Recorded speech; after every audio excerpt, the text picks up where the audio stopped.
Welcome back to this Chem 16 lecture on chemical bonding.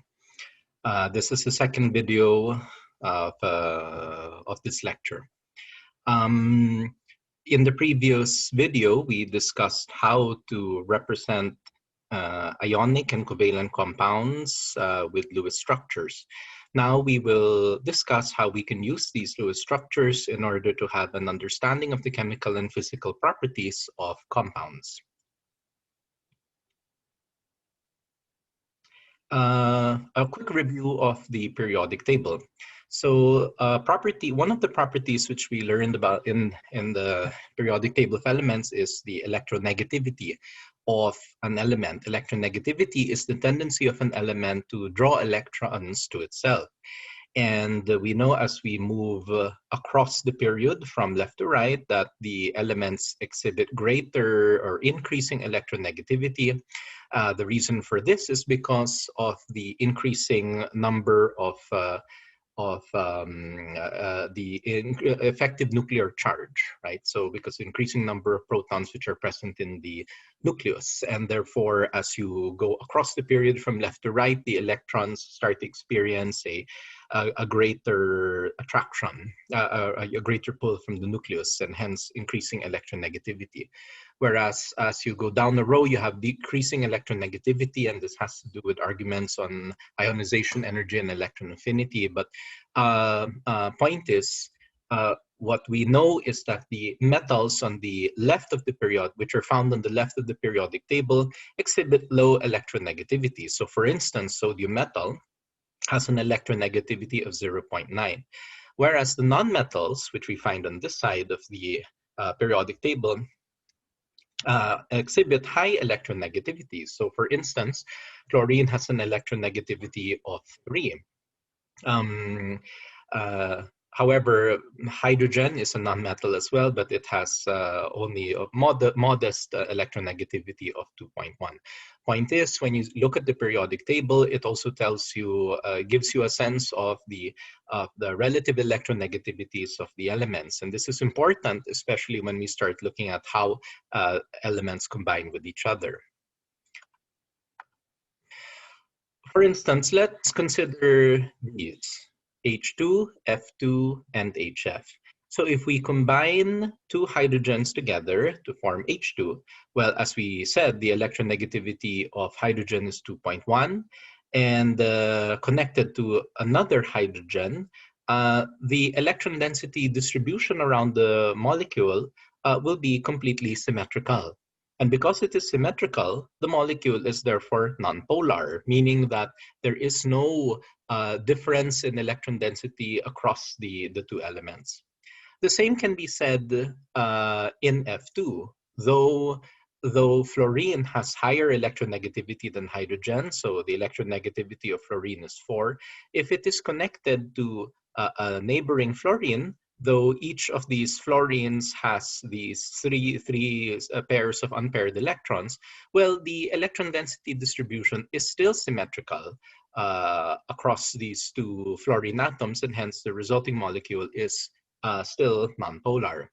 However, when we combine hydrogen with fluorine in order to form hydrogen fluoride, which is a gas, there is a big difference in electronegativity. So 2.1 for hydrogen and 4 for fluorine.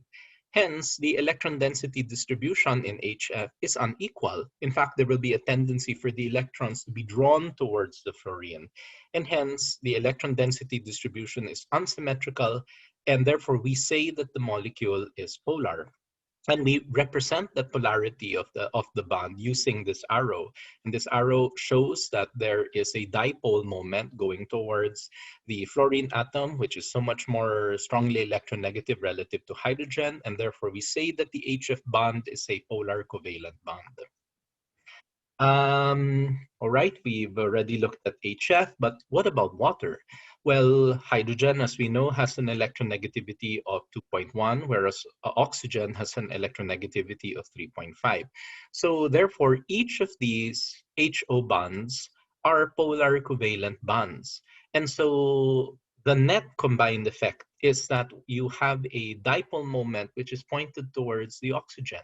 And the conclusion, therefore, is that water is a polar compound. What about methane, CH4? Uh, though there is a difference in electronegativity between hydrogen and carbon, so again 2.1 for hydrogen and 2.6 for carbon, the hydrogen carbon bond is ever so slightly polar bond as well, but because the molecule is entirely symmetric, then there is no resulting dipole moment, and hence CH4 or methane is a nonpolar compound. Why is this important? It's important because it allows us to rationalize a frequent observation in the laboratory, which is that like dissolves like. What do we mean? We mean that polar compounds dissolve polar, whereas nonpolar dissolve nonpolar. So those compounds which are polar will tend to dissolve in polar solvents, whereas nonpolar compounds will not dissolve in a polar solvent. So for instance, will HF be soluble in water? The answer is yes, because HF is polar and H2O is also polar. However, will hydrogen fluoride be soluble in methane? The answer is no, because hydrogen fluoride is polar, whereas methane is nonpolar.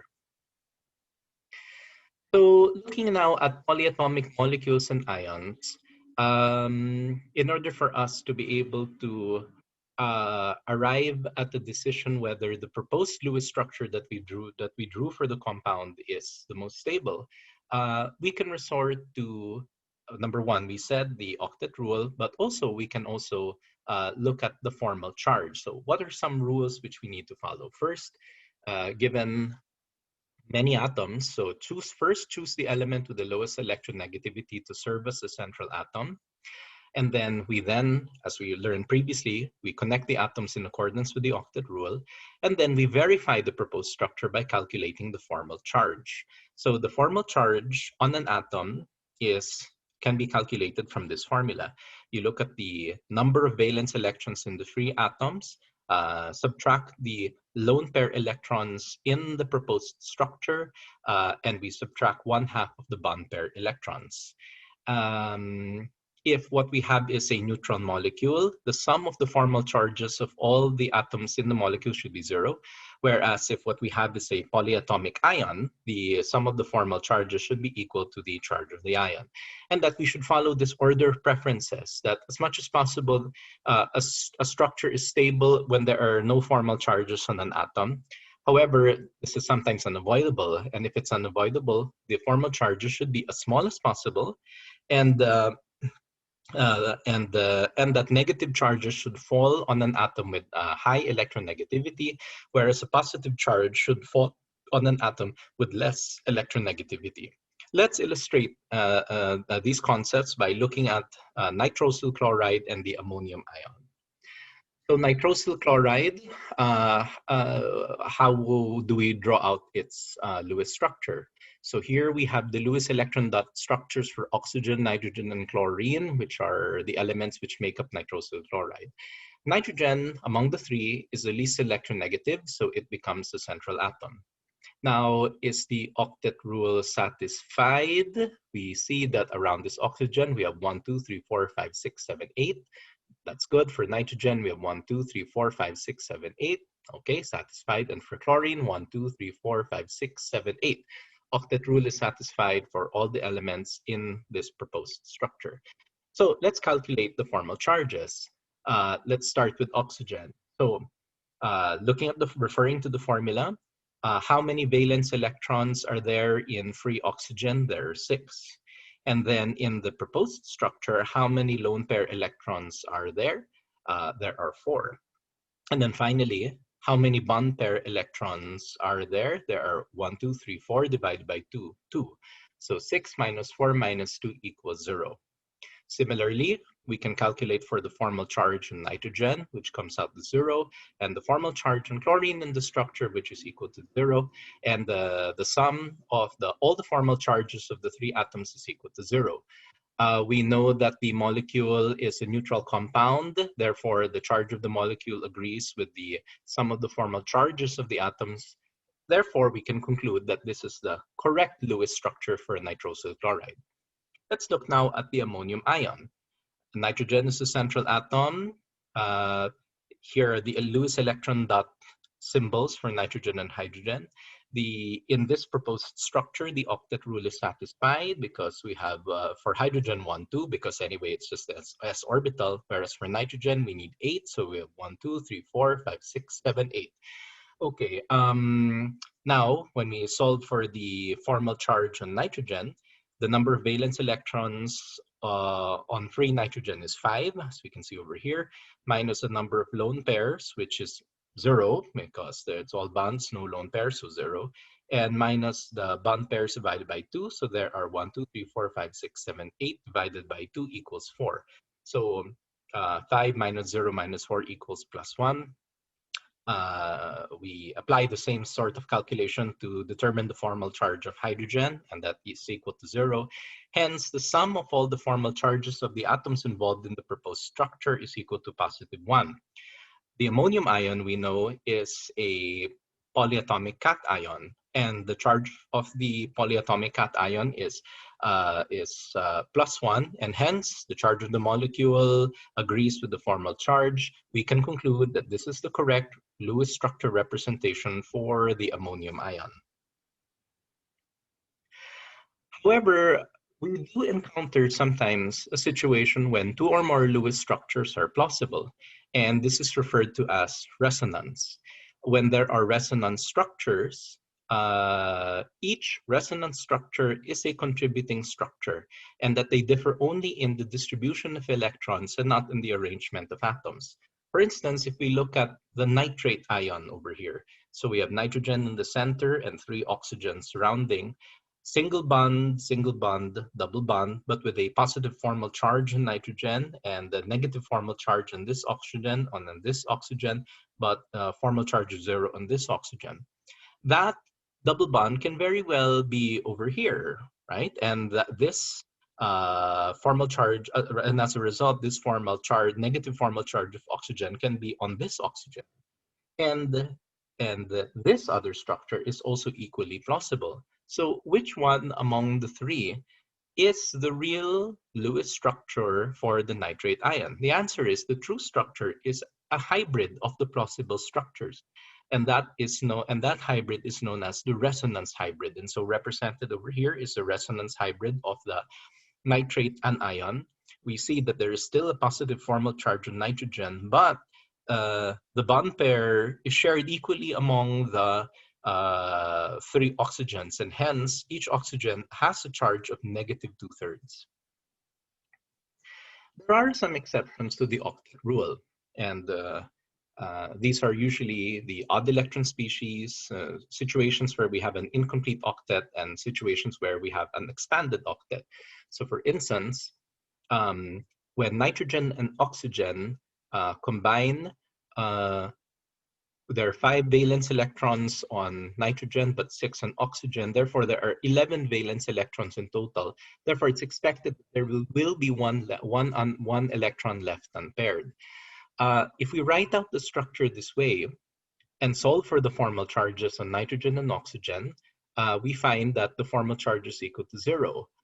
But how do we know that this is the correct structure? Because in the lab, NO is observed to be paramagnetic. And how do we explain that paramagnetic behavior? We can explain it by the presence of that one unpaired electron. Okay, let's see. Here we have the example of the incomplete octet, which is the boron trifluoride. Boron is an unusual element in the sense that it is electron deficient. So it has a valence electron configuration of 2s2, 2p1. And if we combine 3 fluorides with boron over here, we see that there are only 6 electrons around boron, and the octet rule is not satisfied. And yet it is stable because the formal charges are equal to 0. So boron forms these kinds of compounds, an incomplete octet, because it is an electron deficient element. And then for the larger main group elements, for instance, sulfur hexafluoride, sulfur has 1, 2, 3, 4, 5, 6 valence electrons, whereas fluorine has 7. It can combine in this ratio, I mean in SF6. And the reason for this is that because sulfur is already a large element with N equal to 3, then the electrons from fluoride can begin to enter the 3D orbitals of sulfur. We look at the valence electron configuration of sulfur. It's neon 3s2 3p4, and because N is equal to 3, it will also have d orbitals in the 3d0. So it's in the d orbitals where the fluorine electrons from the ligand, from the fluorine ligand, can enter. In the previous video, we mentioned that there is a relationship between bond order, bond length, and bond energy. This table, taken from the textbook, Chemistry, the Molecular Nature of Matter and Change, illustrates that as here we have a CC single bond, double bond, and triple bond. Therefore, the bond order increases. So we have a single bond, double bond, triple bond. We see that the average bond length decreases and that the average bond energy therefore increases. Why is this the case? It's the case because as we increase the number of bonds, as we mentioned in the previous video, this means that there are more electrons which are shared between the two elements. And so we can also compare this carbon-oxygen single bond and this carbon-oxygen double bond. We see that the average bond length decreases and therefore the average bond energy also increases. How can we therefore use these bond energies to predict the enthalpies, standard enthalpies of the reaction? So the enthalpy of a reaction is a measurement of the energy that is gained or released in a chemical process, and specifically in the formation of products coming from reactants.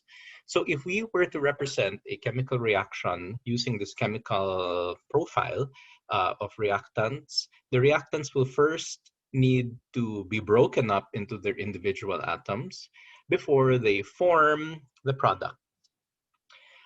The energy that corresponds, that is needed in order to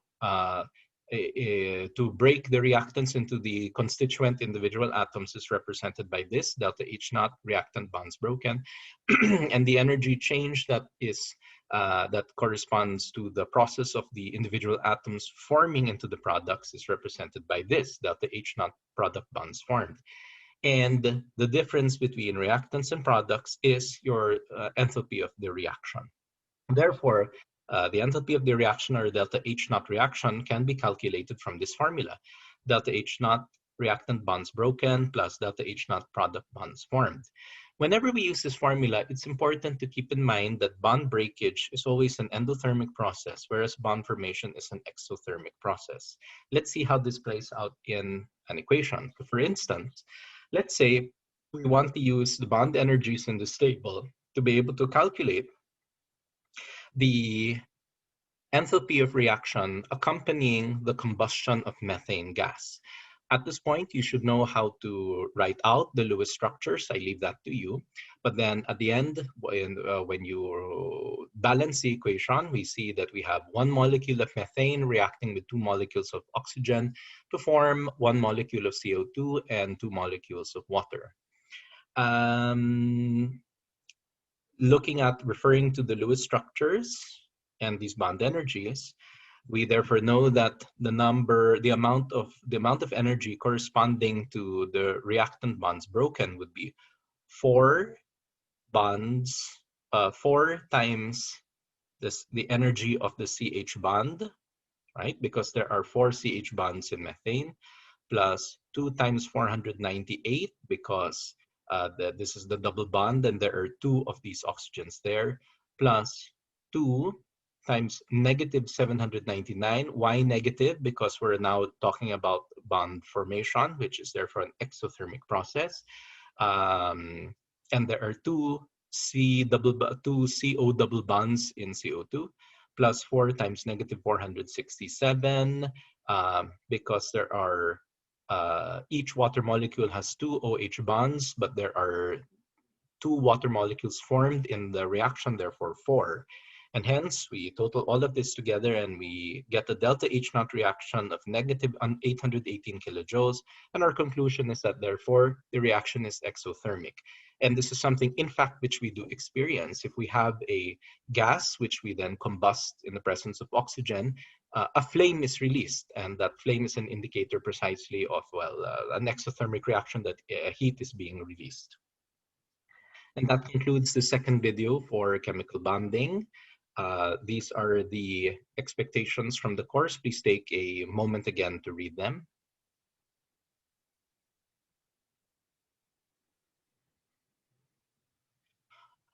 All right, in the course page, the UVLE course page, there are some other exercises which you can refer to and practice to test yourself if you have learned the concepts. Please refer also to your in Chem 16 corresponding Chem 16 instructors for any further questions. Thank you.